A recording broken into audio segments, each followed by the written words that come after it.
এটা অত্যন্ত গুৰুত্বপূৰ্ণ খবৰ দিব বিচাৰিছো নলাত পৰি সন্ধানহীন হৈ পৰিছিল অবিনাশ নামৰ এটি ৮ বছৰীয়া শিশু গুৱাহাটী মহানগৰীত এই শিহৰণকাৰী ঘটনাটো সংঘটিত হৈছিল তাৰ পাছতে পিতৃয়ে নলাই পুত্ৰক বিচাৰি হাহাকাৰ কৰিছিল পৰৱৰ্তী সময়ত আজি পুৱাৰ ভাগত ৰাজগড়ৰ এটা নলাত অৰ্ধগলিত এটি শিশুৰ মৃতদেহ উদ্ধাৰ কৰা হৈছে আৰু সকলোৱে সন্দেহ প্ৰকাশ কৰিছে মৃতদেহ অবিনাশৰে কিন্তু এই পৰ্যন্ত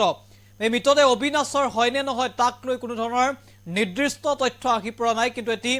কণমানিৰ মৃতদেহ উদ্ধাৰ কৰা হৈছে আৰু যিগৰাকী কণমানে পিন্ধনত হাফ পেন্ট আৰু টি-শাৰ্ট পৰিহিত আছিল ৮ বছৰীয়া প্ৰায় ৮-৯ বছৰীয়া এটি শিশুৰ মৃতদেহ উদ্ধাৰ কৰা হৈছে মহানগৰীৰ ৰাজগড়ত নলাত অবিনাশ নামৰ শিশুগৰাকীক বিচাৰি ইতিমধ্যে অভিযান চলিছে আৰু অবিনাশৰ বিচাৰি চলা অভিযানৰ সময়তে উদ্ধাৰ কৰা হৈছে এই মৃতদেহটো সবিশেষ এনিটক্সৰ দৰ্শকৰ বাবে এই মুহূৰ্তত লৈ আহিছো গুৰুত্বপূৰ্ণ খবৰ আমি জনাইছো যে মহানগৰীৰ নলাত উদ্ধাৰ হৈছে এটি শিশুৰ মৃতদেহ অবিনাশৰ সন্ধান চলি থকাৰ মাজতে ৰাজগড়ৰ নলাত এই মৃতদেহটো উদ্ধাৰ কৰা হৈছে মৃতদেহটো ৮ বছৰীয়া অবিনাশৰ বুলি সন্দেহ প্ৰকাশ কৰিছে স্থানীয় ৰাইজে কিন্তু এতিয়াও স্পষ্ট নহয় মহানগৰীৰ নলাত এটা শিশুৰ মৃতদেহ উদ্ধাৰ কৰা হৈছে ৰাজগড়ত আমি ইতিমধ্যে সেই সময়ৰ কিছু দৃশ্যাংশ আমি সম্পাদিত ৰূপত আপোনালোকক দেখুৱাইছো এই দৃশ্য আমি দেখুৱাব নোৱাৰো এটা অত্যন্ত হৃদয় বিদাৰক ঘটনা সংঘটিত হৈছিল পিতৃৰ লগত ঘৰলৈ উভতিছিল উভতাৰ সময়তে স্কুটিৰ পৰা পৰি গৈছিল কণমানি অবিনাশ আৰু তাৰ পিছতে পিতৃৰ সৈতে কিছু দূৰ উঠি গৈছিল পৰৱৰ্তী সময়ত পিতৃৰ হাতৰ পৰা হাত এৰা খাই গৈছিল অবিনাশৰ আৰু তাৰ পিছত সন্ধানহীন হৈ পৰিছিল ৪৮ ঘণ্টা সময় উকলি গৈছিল SDRFে অভিযান চলাইছিল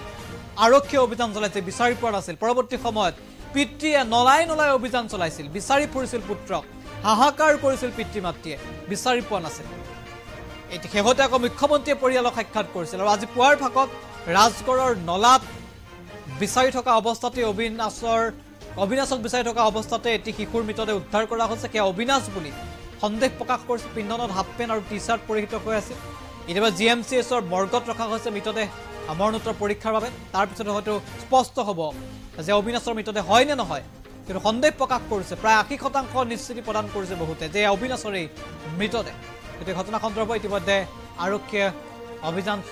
চলাইছিল আৰু তাৰ পিছতে অনুসন্ধান চলাইছে পিতৃ মাতৃয়ে কিছু মুহূৰ্তৰ পাছতে হয়তো সাক্ষাৎ কৰিব মৃতদেহ তেওঁলোকে প্ৰত্যক্ষ কৰিব তাৰ পিছত স্পষ্ট হ'ব যে অবিনাশৰ মৃতদেহ হয় নে নহয় কিন্তু এটা হৃদয় বিদাৰক ঘটনা আৰু তাৰ পিছতে শিশুৰ মৃতদেহ উদ্ধাৰ কৰা হৈছে ৰাজগড়ৰ নলাত